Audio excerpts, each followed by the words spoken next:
शेतकऱ्यांचा खरा साथी धनतारा ॲग्रो इंडस्ट्रीज, विश्वासाचं नाव, गुणवत्तेचं प्रतीक। इथे मिळतंय मजबूत रोटर, दमदार नांगर आणि टिकाऊ ट्रॅक्टर ट्रॉली।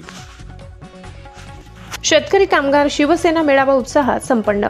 आज मालेगाव येथील कृषी उत्पन्न बाजार समितीच्या सभागृहात शेतकरी कामगार शिवसेना मेळावा शालेय शिक्षण मंत्री नामदार दादाजी भुसे यांच्या मार्गदर्शनाखाली उत्साहात संपन्न झाला। या मेळाव्यात शेतकरी कामगार व शिवसेना पदाधिकारी यांना शासनाकडून मालेगाव तालुक्यासाठी उपलब्ध झालेल्या विविध शासकीय योजना तसेच आगामी स्थानिक स्वराज्य संस्थांच्या निवडणुकांबाबत मार्गदर्शन करण्यात आले। यावेळी नामदार भुसे यांनी सांगितले, राज्यभरातील विद्यार्थ्यांनी छत्रपती शिवाजी महाराज कृषी विज्ञान संकुलाला मोठा प्रतिसाद दिला असून 95% प्रवेश जागा भरल्यात। या संकुलाच्या माध्यमातून जैविक औषधी निर्मितीचे कार्य सुरू झाले। लवकरच माती व पाणी परीक्षण प्रयोगशाळा सुरू होणार असून त्यासाठी निधी मंजूर झालाय। शेतकऱ्यांसाठी गुणवत्तापूर्ण रोपवाटिका उभारण्याचे काम सुरू आहे। मालेगाव कृषी शिक्षणाचे केंद्र म्हणून विकसित होत आहे। कृषी विभागामार्फत 14 कोटी रुपयांचे सहाय्य तालुक्यातील शेतकऱ्यांना मिळाले असून नानाजी देशमुख कृषी संजीवनी योजना पोकरा पुढील 6 वर्ष लाभदायी ठरणार आहे। शालेय शिक्षण विभागाबाबत त्यांनी सांगितले की प्रत्येक शाळेत शुद्ध पिण्याचे पाणी, स्वच्छतागृहे, खेळाचे मैदान, अभ्यासिका, दर्जेदार इमारती असल्या पाहिजेत। विद्यार्थ्यांना दर्जेदार शिक्षण, स्वसंरक्षण, सैनिकी प्रशिक्षण दिले जाईल। तसेच त्यांनी शिवसेना पदाधिकाऱ्यांना आवाहन केले की आपल्या गावातील शाळांकडे लक्ष द्या। विद्यार्थ्यांचा गणवेश स्वच्छ, केस व्यवस्थित आणि शाळा मंदिरा इतकी पवित्र असली पाहिजे। तालुक्यातील 21 शाळांना लायब्ररी मंजूर झाल्याचे त्यांनी सांगितले। 80% समाजकारण आणि 20% राजकारण या तत्वानुसार काम करा। भगवान निश्चित फडकेल आणि विकासाचा रथ आणखी वेगाने पुढे जाईल। एवढे उबाटा गटातील अनेक कार्यकर्त्यांनी शिवसेनेवर विश्वास व्यक्त करून पक्षप्रवेश केला। S9 न्यूज साठी गणेश शिंदे, मालेगाव। आणि मला वाटतं की त्या सर्व गावांच्या गोरगरिबांना ज्यांना घर बांधायला जागा नाही त्या सर्वांना त्या ठिकाणी जागा उपलब्ध होणार आहे आणि अतिशय त्याचा लेआउट करून मग येणाऱ्या काळामध्ये तिथे शाळा असली पाहिजे, दवाखाना असला पाहिजे, वृद्धांसाठी जागा असली पाहिजे, अशाचा आराखडा आपण त्या ठिकाणी तयार करायला आहोत।